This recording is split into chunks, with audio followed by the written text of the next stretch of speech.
கொண்டு வந்து அவனை ஆசீர்வதித்து, வானத்தையும் பூமியும் உடையவராகிய உன்னதமான தேவனுடைய ஆசீர்வாதம் ஆபிரகாமுக்கு உண்டாவதாக. தேவனுடைய ஆசீர்வாதம் ஆபிரகாமுக்கு உண்டாவதாக. உன் சத்துருக்களை உன் கையில் ஒப்பு கொடுத்த உன்னதமான தேவனுக்கு ஸ்தோத்திரம் உண்டாவதாக என்று சொன்னான்.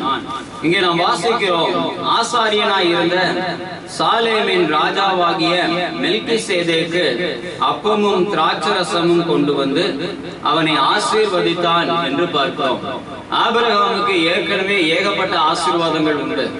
ஆபிரகாமின் ஆசீர்வாதங்களை குறித்து நாம் கடந்த வாரத்தில் பார்க்கும்போது, பூமி தாங்கக்கூடாததாக இருந்ததினால தேவனாகிய கர்த்தர் ஆபிரகாமையும் லோத்துவையும் பிரித்து வைத்தார், அல்லது அந்த இடத்துல பூமி சாய்ந்து விடும் என்று சொல்லி அந்த அளவுக்கு ஆசீர்வாதம் நிறைந்தவன். அவனுக்கு திரும்பவுமாக ஆசீர்வாதம் கொடுக்கப்படுகிறது. அதுதான் என் தேவனாகிய கர்த்தருடைய ஆசீர்வாதம். தேவன் நம்மை ஆசீர்வதிக்க நினைப்பாரானால் அதோடு கூட வேதனையை கூட்ட மாட்டார். ஆனால் பூமி தாங்க கூடாத அளவிற்கு உன்னை ஆசீர்வதிப்பார். ஆனால் நாம் அழுக வேண்டிய அவசியம் இல்லை. இதுவரைக்கும் ஆபிரகாம் அழுததாக நம்ம பார்க்கவில்லை. இதுவரைக்கும் ஆபிரகாம் தேவ சமூகத்தில் புலம்பினதாக நாம் பார்க்கவில்லை. இதுவரைக்கும் ஆபிரகாம் தன்னுடைய ஆசீர்வாதங்களுக்காக ஜெபித்ததாக நாம் பார்க்கவில்லை. தேவனாகிய கர்த்தர் தாமே வந்து அவரை ஆசீர்வதிக்கிறதை தான் நாம் பார்த்து கொண்டிருக்கிறோம். ஆனால் அவனிடத்துல நாம் அநேக குணாதிசயங்களை பார்த்து வந்தோம். அதுல மிக முக்கியமான ஒன்று, கர்த்தரை கனப்படுத்துவான், கர்த்தருக்கு கீழ்ப்படிவான், தேவனாகிய கர்த்தருக்கு பலி செலுத்தும்படி பலிபீடங்களை எழுப்புவான். தேவன் எங்கே போக சொன்னாலும், வறண்ட பூமியாக இருந்தாலும், கண்ணுக்கு காணாத காணானாக இருந்தாலும், என் தேவனாகிய கர்த்தர் சொல்லுகிற இடம் அவனுக்கு சாத்தியமாக இல்லாதிருந்தாலும், அது எகிப்தாக இருந்தாலும், அது எப்பேற்பட்ட சூழ்நிலையாக இருந்தாலும், தேவ வார்த்தைக்கு முரண்பாடான காரியங்களை தேவனோடு கூட எதிர் பேசாமல் தேவன் சொல்லுகிற காரியத்தை கேட்டு கீழ்ப்படைந்து அங்கே செல்லுகிற இடத்துல முதல் படியாக தேவனை கனப்படுத்தும்படி அவருக்கு ஒரு பலிபீடத்தை கட்டுவான். அதுதான் அவன் ஆசீர்வாதத்தினுடைய ரகசியம். இந்த அப்படிப்பட்ட இந்த ஆபிரகாமுக்கு திரும்பவுமாக இந்த மெல்கிசேதேக்கு அவனை ஆசீர்வதித்தான் என்று சொல்லி பார்க்கிறோம். இந்த ஆசீர்வாதத்திற்கான காரணம் என்ன என்பதை குறித்துதான் நாம் முன்பு உள்ள பகுதியை வாசிக்கும் போது, ஆதியாகமத்தின் புஸ்தகம் 14ஆம் அதிகாரம் 10ஆம் வசனம் முதல் சில வசனங்களை வாசிக்கலாம்.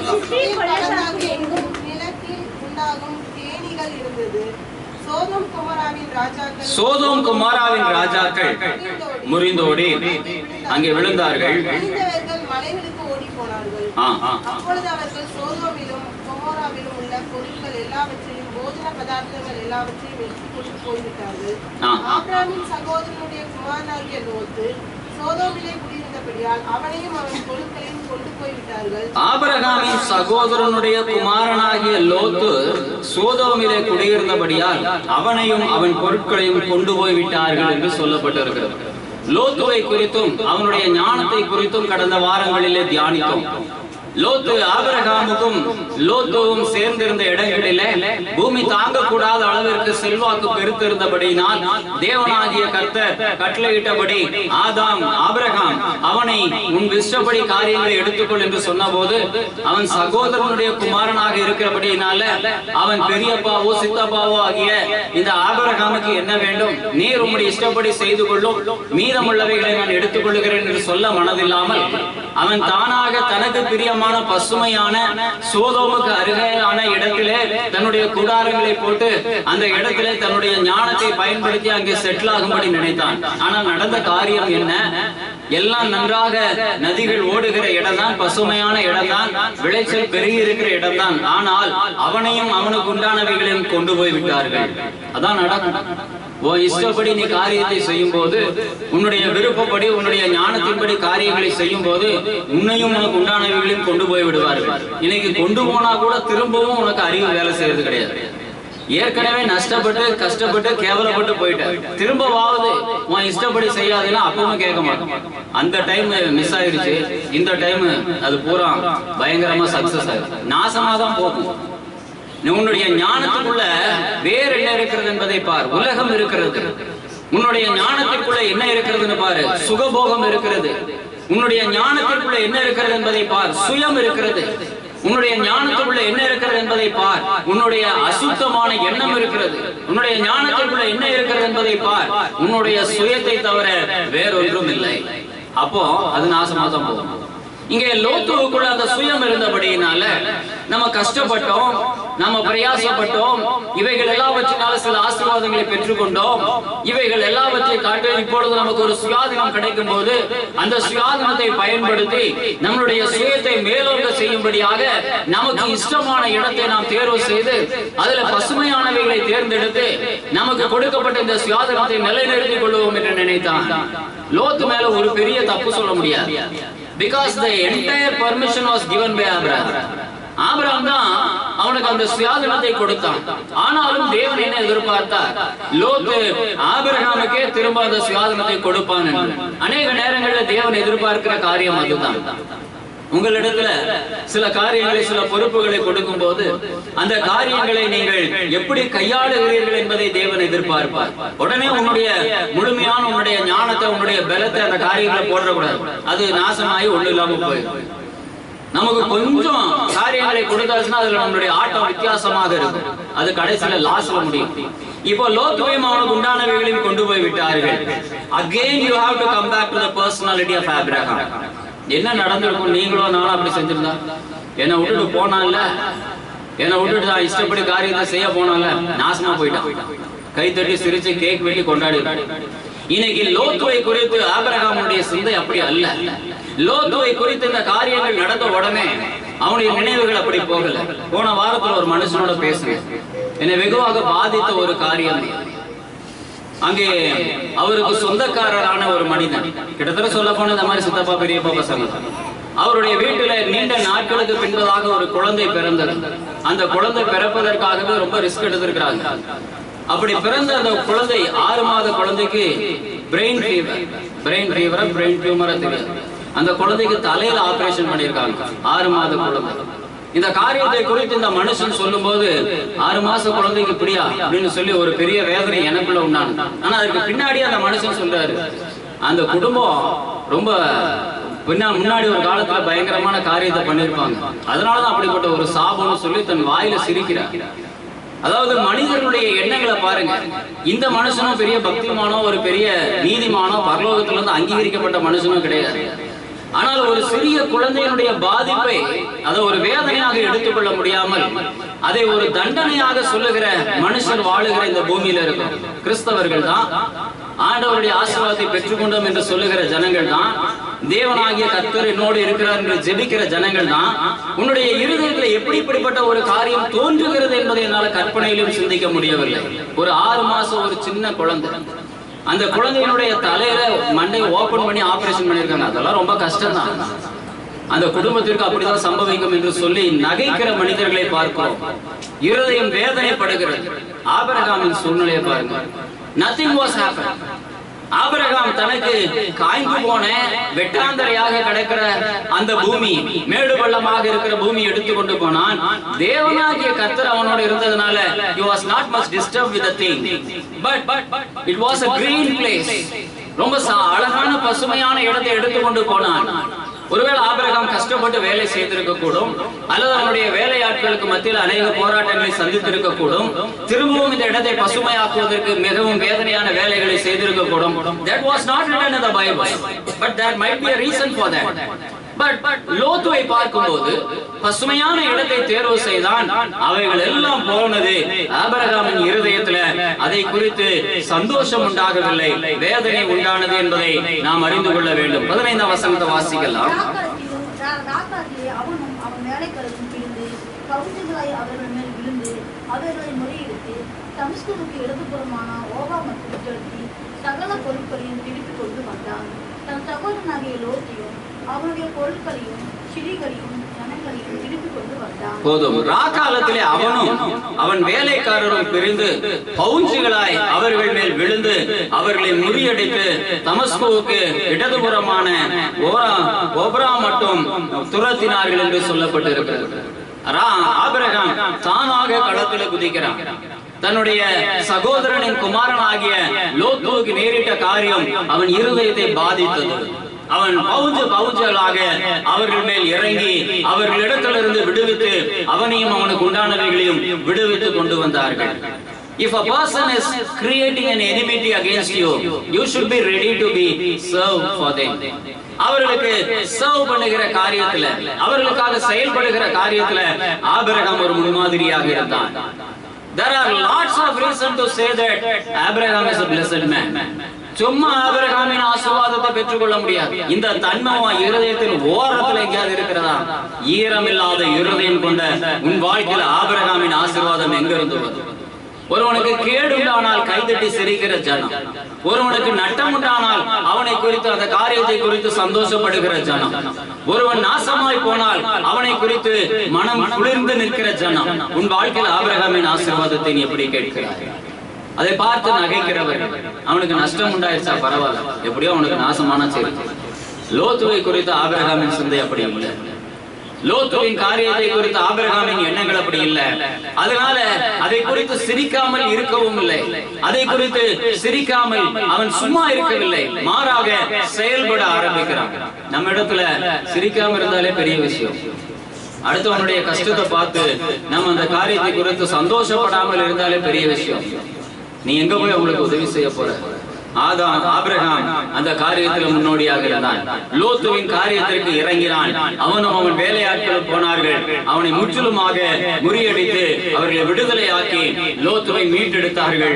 இந்த காரியத்தின் நிமித்தமாக, அந்த நிமித்தமாக தான் கீழே சொல்லப்பட்ட இந்த வசனத்தை வாசித்தோம். அன்றியும் உன்னதமான தேவனுடைய ஆசாரியனாய் இருந்த சாலேமின் ராஜாவாகிய மெல்கிசேதேக்கு அப்பமும் திராட்சரசமும் கொண்டு வந்து அவனை ஆசீர்வதித்து, வானத்தையும் பூமியும் உடையவராகிய உன்னதமான தேவனுடைய ஆசீர்வாதம் உமக்கு உண்டாவதாக என்று அவனை ஆசீர்வதித்தார். எந்த எண்ணம் இருந்தாதாங்க உன்னதமான தேவனுடைய ஆசீர்வாதம் உனக்கு உண்டாகும். கெட்டு போகிறவர்களை குறித்து சந்தோஷப்படுகிற எண்ணம் உன் வாழ்க்கையில இருக்கிற வரைக்கும் உனக்கு ஆசீர்வாதம் உண்டாகும். உனக்கு எது தேவையோ அது கிடைக்காது. அதான் ஆசீர்வாதம் இல்லாத நிலைமை. ஒருத்தனுக்கு சமாதானம் இருக்கு தேவைப்படும், அவனுக்கு சொத்து சேர்ந்துகிட்டே இருக்கும். அதான் நிறைய ஜனங்களை பார்க்கிறோம். ஒத்த ஆளா இருப்பான், எல்லா வேலை எந்த வேலை செஞ்சாலும் இதுல லாபமா வரும். 15 பெட்ரோல் பங்க் வச்சிருப்பான், ஏகப்பட்ட பிசினஸ் வச்சிருப்பான், எத்தனை வீடு வேணாலும் கட்டலாம், எத்தனை கார் வேணாலும். ஆனா ஒத்த ஆளாவா இருப்பான், கூட யாருமே இருக்க மாட்டாங்க, எல்லாரும் செத்து போயிருப்பாங்க. சில இடங்கள்ல பார்த்தா குடும்பத்துல நிறைய பேர் இருப்பாங்க, பிள்ளை குட்டி அது எதுன்னு எல்லாம் இருக்கும், அவனுக்கு எல்லா காரியமும் இருக்கும். ஆனா சோத்துக்கு காசு இருக்காது. புரியுதா உங்களுக்கு? உனக்கு என்ன தேவையோ அது கிடைக்காத வரைக்கும் நீ ஆசீர்வதிக்கப்படும். அது நல்லா தெரிஞ்சுக்க. கழுத்து நிறைய நகை போட்டிருக்கலாம், பீரோ நிறைய பட்டு சேலை வச்சிருக்கலாம், என்ன வேணாலும் நீ செய்யலாம் நினைச்சிருக்க. ஆனா நீ ஒரு காரியத்தை தேட அது உனக்கு இல்லை, அவ்வளவுதான். அதான் ஆசீர்வாதம் இல்லாத நிலைமை. ஆபிரகாமுக்கு ஆசீர்வதிக்கும்படி தேவனும் ஜனங்களும் வந்து கொண்டே இருந்தார்கள். அந்த தேவனாகிய கர்த்தர் ஆபிரகாமுக்கு எல்லா காரியத்தையும் கொடுத்து விட்டதாக அவர் நினைத்து கொண்டிருந்தார். வேலைக்காரர்கள் பெருகியிருந்தார்கள், எல்லா காரியமும் பெருகி இருந்தது. ஆனாலும் ஆபிரகாம் தன்னை சீர்தூக்கி பார்க்கிறார். இது ஆசீர்வாதம் தானா? இந்த காரியங்கள் எல்லாம் என்னுடைய வாழ்க்கையில கிடைத்திருக்கிறது ஆசீர்வாதங்கள் தானா என்று சொல்லி அப்பொழுதுதான் ஒரு காரியம் அவனுக்கு தோன்றுகிறது. 15ஆம் அதிகாரத்தின் முதல் வசனத்தை இருந்து வாசிக்கலாம். இந்த காரியங்கள் நடந்த பின்பு கர்த்தருடைய வார்த்தை ஆபிரகாமுக்கு தரிசனத்திலே உண்டாகி, அவர் ஆபிரகாமே நீ பயப்படாதே, போதும். ஆபிரகாமை நோக்கி சொல்ற. Abraham he was not a person to get afraid. There was nothing for him to get afraid because he had lots of people and lots of wealth. நிறைய இருந்தது, செல்வங்கள் இருந்தது, எல்லாம் இருந்தது. லோத்துவுக்கு விரோதமாக எழும்பி அவனை சிறை கொண்டு போனவர்கள் மேல பவுஞ்சுகளாக விழுந்து அவர்களை ஒன்றுமில்லாமல் ஆக்கி, அப்படியே அவனையும் அவன் பொருட்களையும் அவனை கொண்டு போனவர்களுடைய பொருட்களையும் எடுத்து வரும் அளவிற்கு அவனிடத்தில் செல்வாக்கு நிறைந்ததாக இருந்தது. அவனை பார்த்து இந்த வார்த்தை அவசியமற்றது. ஆபிரகாமை பார்த்து கர்த்தர் சொல்லுகிற, நீ பயப்படாது. எதுக்கு பயந்துட்டு வந்திருந்தாங்க? அவனிடத்துல எல்லாமே சிறப்பாக இருந்தது, பயப்பட வேண்டிய அவசியம் அவனுக்கு இல்லை. ஆனால் கர்த்தருடைய வார்த்தை அவனுக்கு உண்டாகி அது ஆபிரகாமுக்கு அவர் சொல்லுகிறார் உண்டாகி, அவர் ஆபிரகாமே நீ பயப்படாதே, நான் உனக்கு கேடகமும் உனக்கு மகா பெரிய பலனுமாய் இருக்கிறேன் என்றார். அதற்கு ஆபிரகாம், ஆன்சர் ஆஃப் ஆபிரகாம் வாசிங்க. கர்த்தராகிய ஆண்டவரே, அடியனுக்கு என்ன தருவீர்? நான் பிள்ளை இல்லாமல் இருக்கிறேனே. தமஸ்கு ஊரானாகிய இந்த எலியேசர் என் வீட்டு விசாரணை காரண கர்த்தராய் இருக்கிறானே என்றான். அழகாக பார்க்கிறோம். ஆபிரகாமை பார்த்து தேவனாகிய கர்த்தர் எல்லா காரியத்தையும் கொடுத்து விட்டோம் என்று தேவன் நினைத்தார். But there was even a single thing inside his mind that he was not having a child.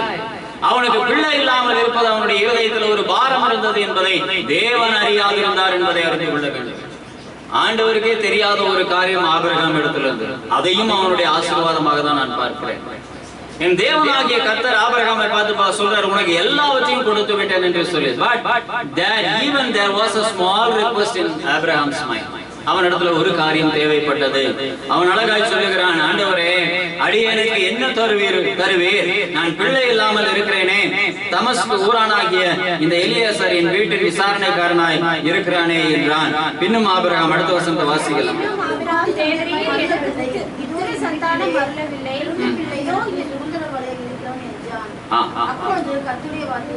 அப்பொழுது கர்த்தருடைய வார்த்தை அவனுக்கு உண்டாகி, இவன் உனக்கு சுதந்திரவாளி அல்ல,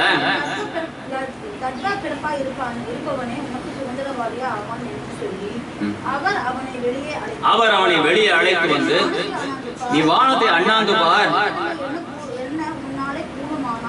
அவர்களை என்ன என்று சொல்லி பின்பு அவனை நோக்கி உன் சன்னதி இவ்வண்ணமாய் இருக்கும் என்றார். போதும். ஆபிரகாம் ஒரு காரியத்தை தான் தேவனிடத்துல கேட்டான். நீண்ட நேரங்களுக்கு பின்பாக அவனுடைய வாழ்க்கையில எல்லா காரியத்தையும் கர்த்தர் கொடுத்திருக்கும் போது அவன் தேவனிடத்துல எனக்கு பிள்ளை இல்லாமல் இருக்கிறதே என்று கேட்டான். கேட்ட மாத்திரத்துல தேவனாகிய கர்த்தர் சொல்லுகிறார், இவன் உனக்கு சுதந்திரவாளி அல்ல, உன்னுடைய கர்ப்ப பிறப்பாய் இருக்கிறவனே உனக்கு சுதந்திரவாளியாக இருப்பான் என்று சொல்லி உனக்கு நான் பிள்ளையை கொடுப்பேன் என்று மட்டும் சொல்லல, அவனை வீட்டிலிருந்து வெளியே அழைத்து வந்து வானத்தை அண்ணாந்து பார் என்று சொல்லி வானத்தின் நட்சத்திரங்களை எண்ணு என்று சொல்லுகிறார். எண்ணக்கூடாத போது சொல்லுகிறார், இதை எண்ணக்கூடாதது போல உன் சந்ததியை நீ எண்ணக்கூடாத அளவிற்கு நான் ஆசீர்வதிப்பேன் என்று கர்த்தர் சொல்லுகிறார். அதாங்க தேவ மனுஷனுக்கு உண்டான ஆசீர்வாதம். ஆண்டவர் கொடுத்தால் அந்த காரியம் முன்னால் எண்ணக்கூடாததாக இருக்கும். நீ வாய் திறந்து கேட்டுட்டீங்கன்னா என் தேவனாகிய கர்த்தர் அதை அளவில்லாமல் கொடுத்து விடுவார். கேட்காமலே கொடுக்கிற தேவன், நீ கேட்கும் போது கொடுக்காமல் இருப்பாரா?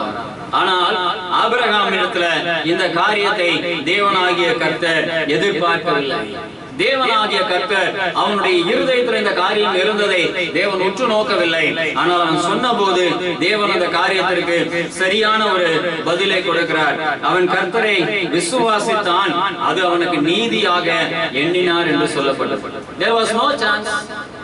இந்த வாய்ப்புகள் இல்லை என்று அவன் தனக்குள்ளே நினைத்திருக்க கூடும். ஆனால் இப்பொழுது கர்த்தர் சொன்ன போது அவன் அந்த காரியத்தை விசுவாசித்தான். இதற்கு பின்னாடி வந்ததல்ல விசுவாசம். கற்பத்திற்குண்டான சூழ்நிலைகள் இல்லாத போது தேவனாகிய கர்த்தர் வானத்தின் நட்சத்திரங்கள் அளவிற்கு உன்னை ஆசீர்வதிப்பேன் என்று சொன்ன இந்த காரியத்தை அவன் விசுவாசித்தான்.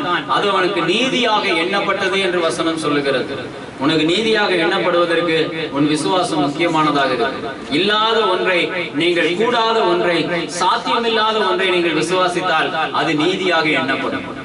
நமக்கு எது நீதி? நான் பாரு பொய் சொல்றது கிடையாது, நான் பாரு அந்த பாவத்தை செய்யறது கிடையாது, இந்த பாவத்தை செய்யறது கிடையாது. எந்த பாவத்தை செஞ்சேன்னா உன்னை ஜெயில தூக்கி போடுவாங்களோ அதை மட்டும் தான் நீ செய்யறது கிடையாது. மீதி எல்லாத்தையும் செஞ்சுக்கிட்டு இருக்க.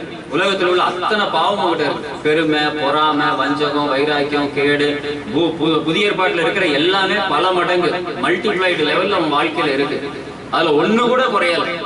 விபச்சாரம் செய்யறது இல்லைன்னு சொல்லி விபச்சாரம் செஞ்சு பாரு உன்னை தூக்கி ஜெயில போட்டுவாங்க. திருடி பாரு உன்னை தூக்கி ஜெயில போட்டுவாங்க. கொலை பண்ணி பாரு உன்னை தூக்கி ஜெயில போட்டுவாங்க. 10 கட்டளைகள்ல இருக்கிற எந்த பாவத்தையும் நீ செய்ய முடியாது, செஞ்சா ஜெயில தூக்கி போட்டுவாங்க. அதை தாண்டி ஒரு லட்சக்கணக்கான பாவங்கள் இருக்கு, அதை அத்தனையும் செஞ்சுக்கிட்டு இருக்க. உன்னுடைய வாழ்க்கையில நீ எப்படி நீதிமான்னு சொல்ல முடியும்?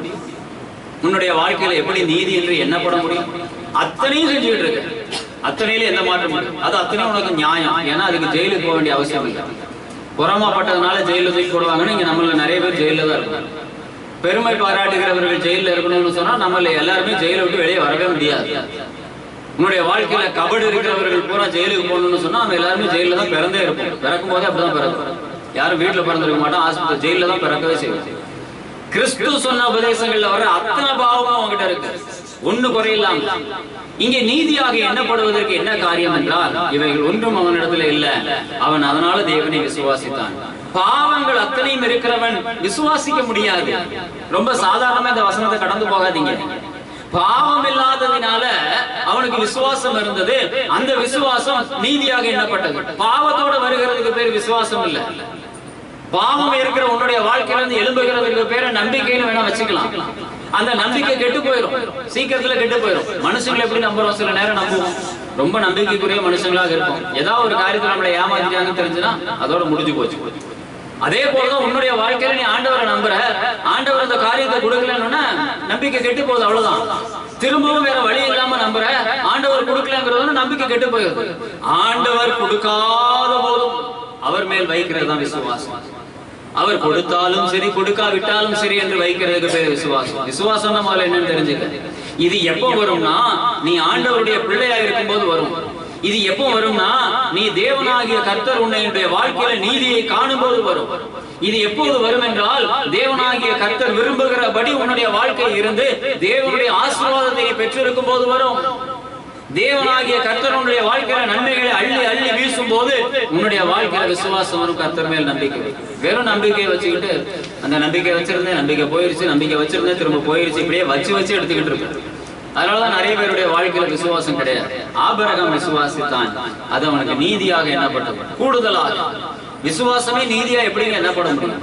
அது அவனுடைய வாழ்க்கையில தான் கேட்கணும். அது அவனுக்கு நீதியாக எண்ணப்பட்டது. ஏனென்றால் அவன் சாத்தியக்கூறு இல்லாத காரியத்தை அவன் கர்த்தருடைய வார்த்தை நிமித்தம் விசுவாசித்தான். வானத்தின் நட்சத்திரங்களை போல எண்ணக்கூடாத அளவிற்கு மலட்டு கர்ப்பம் திறக்கப்படும் என்பதை விசுவாசித்தான். அது அவனுக்கு நீதியாக எண்ணப்பட்டது.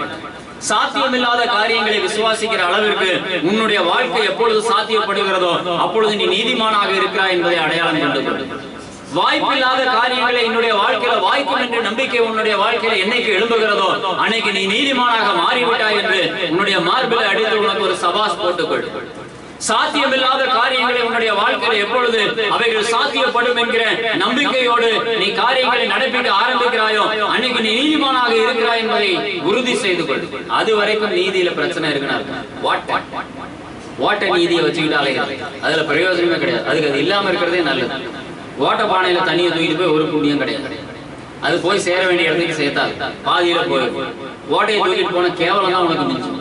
இன்னைக்கு உன்னுடைய நீதி அப்படி இருக்கக்கூடாது. ஆபிரகாமின் நீதியாக இருக்க வேண்டும். நடந்த காரியங்கள் என்ன, சம்பவித்தவைகள் என்ன என்பதை குறித்து கீழுள்ள வசனங்களை நாம் வாசிக்கலாம். அவனை நோக்கி இந்த தேசத்தை உனக்கு கொடுக்கும் போது உன்னை ஊர் என்னும் கல்லேயுடைய பட்டணத்திலிருந்து அழைத்து வந்த கர்த்தர் நானே என்றார். அதுக்கு அவன், கர்த்தராகிய ஆண்டவரே, நான் அதை சுமந்துக் கொள்வேன் என்று எதனால் அறிவேன் என்றான். அதுக்கு அவர் 3 வயது கிடாரியும் 3 வயது வெள்ளாட்டையும் 3 வயது ஆட்டுக்கடாவையும் ஒரு காட்டுப்புறாவையும் ஒரு புறா குஞ்சையும் என்னிடத்தில் கொண்டு வா என்றார். போதும். ஆபிரகாம் ஒரு காரியத்தை ஆண்டவர் சமூகத்துல சொல்லுகிறான், கேட்கிறான்.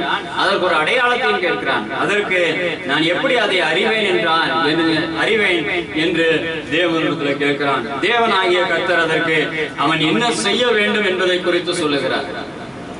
இவ்வளவும் நேர்த்தியாக சுயநலமற்றவனாக சூதுவாதி இல்லாதவனாக இருந்த ஆபிரகாம், ஆசீர்வாதங்களை சுதந்திரித்துக் கொண்ட ஆபிரகாம் தேவனிடத்தில் ஒரு காரியத்தை கேட்ட போது அதை அவன் விசுவாசித்த போதும் தேவனாகிய கர்த்தர் அதற்கான அடையாளத்தை கொடுக்க வேண்டும் என்று அவன் தேவனிடத்துல கேட்டிருந்த போது தேவன் அதை சாதாரணமா சொல்ல, அதற்கும் ஒரு லிஸ்ட் போட்டு இந்த காரியத்தை செய் என்று சொல்லுகிறார்.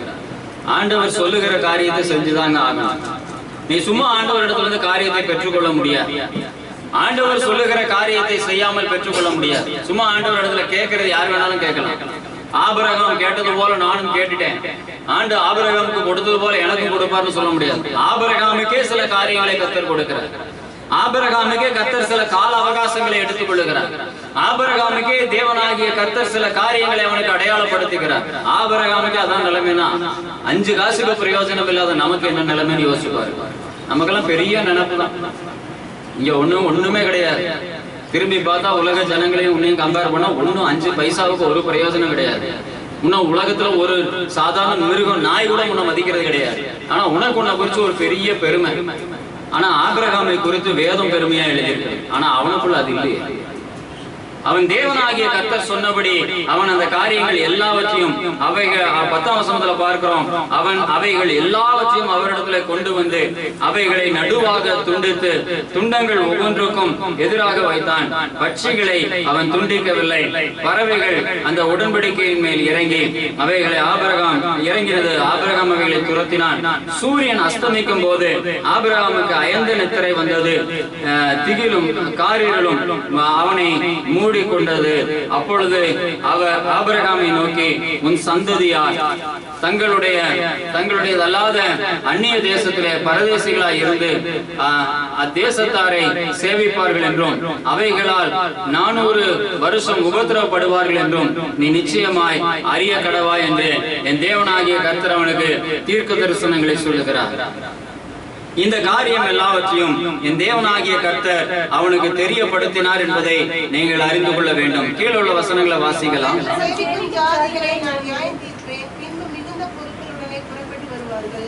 சமாதானத்தோட உன் பிதாக்களிடத்தில் சேருவாய். நல்ல முதிர் வயதிலே அடக்கம் பண்ணப்படுவாய்.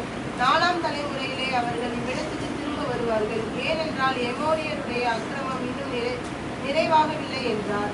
சூரியன் அஸ்தமித்து காரிருள் உண்டான பின்பு இதோ புகைகிற சூளையும் அந்த துண்டங்களின் நடுவே கடந்து போகிற அக்கினி ஜுவாலையும் தோன்றினர். அந்நாளிலே கர்த்தர் ஆபிரகாமோடு உடன்படிக்கை பண்ணி எகிப்தின் நதி துவக்கி ஐபிராத்து நதி என்னும் பெரிய நதி மட்டும் உள்ளதும் கேனியரும் கெனிசியரும் கத்மோனியரும் ஏத்தியரும் பெரிசியரும் ரெப்பாயினியரும் எமோரியரும் கானானியரும் கிர்காசியரும் எபூசியரும் என்பவர்கள் இருக்கிறதுமான இந்த தேசத்தை உன் சந்ததிக்கு கொடுத்தேன் என்றார். ஆபிரகாமை என் தேவனாகிய கர்த்தர் அவனுக்கு தீர்க்க தரிசனமாய் அவனுடைய ஆயுட் காலங்கள் முடிகிற வரைக்கும் உள்ளவைகளை என்ன நடக்கும் என்பதை தேவனாகிய கர்த்தர் அவனோடு சொன்னார்.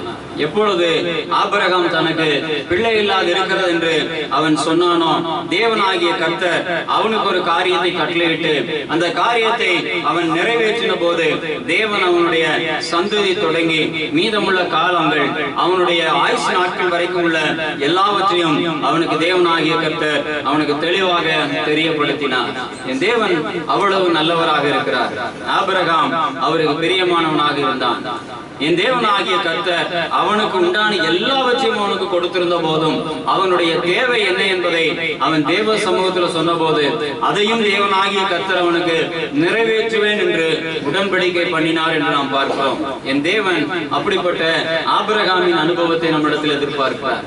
ஆபிரகாமின் அனுபவத்துல இந்த நாளிலே நாம் கற்றுக்கொண்ட காரியம், அவன் தன்னை விட்டு விலகி சென்றவனாக இருந்த போதும் தன் இஷ்டப்படி காரியங்களை நடப்பிக்கிற லோத்துவாக இருந்த போதும் அவனுக்கு ஒரு போராட்டமான சூழ்நிலை வந்த போது அதை பார்த்து நகைக்கிறவனாக இராமல், அதை பார்த்து அதை எதிர்பார்த்தேன் என்று சொல்லி அதை குறித்து சந்தோஷப்படுகிறவனாக இல்லாமல் அவனுக்காக இறங்கி அந்த காரியத்தை நடப்பிக்கிற ஒரு நல்ல தன்மை உடையவனாக இருந்தான். நமக்கு எதிராக எழும்புகிற ஜனங்களோ, நம்மை விட்டு பிரிந்து போகிற ஜனங்களோ, நமக்கு முரண்பாடான காரியங்களை செய்கிற ஜனங்களோ, உனக்கு இடையூறை உண்டாக்குகிற ஜனங்களாக இருந்தாலும் அவர்களுடைய கேடுகளை கண்டு அவர்கள் ஏற்படுகிற சஞ்சலத்தை கண்டு நீங்கள் அலட்சியமாயிராமல் அதை குறித்து அக்கறை உள்ளவர்களாக இருக்கும் போது என் தேவனாகிய கர்த்தருடைய ஆசீர்வாதம் இன்னும் இன்மேல் வரும். அப்போதான் உனக்கு உன்னுடைய ஆசீர்வாதத்துல எந்த காரியம் உனக்கு தேவை உள்ளதாக இருக்கிறது என்பதை நீ அறிந்து கொள்ள முடியும். உன் தேவைகளை தேவ சமூகத்துல சொல்லும் போது இவ்வளவு காரியங்களை என் தேவனாகிய கர்த்தருக்கு என்று நான் சகித்தேன் என்று சொன்னாலும் கர்த்தர் கட்டளையிடுகிற காரியத்தை செய்கிறாயா என்பதை என் தேவன் இடத்துல பார்ப்பார்.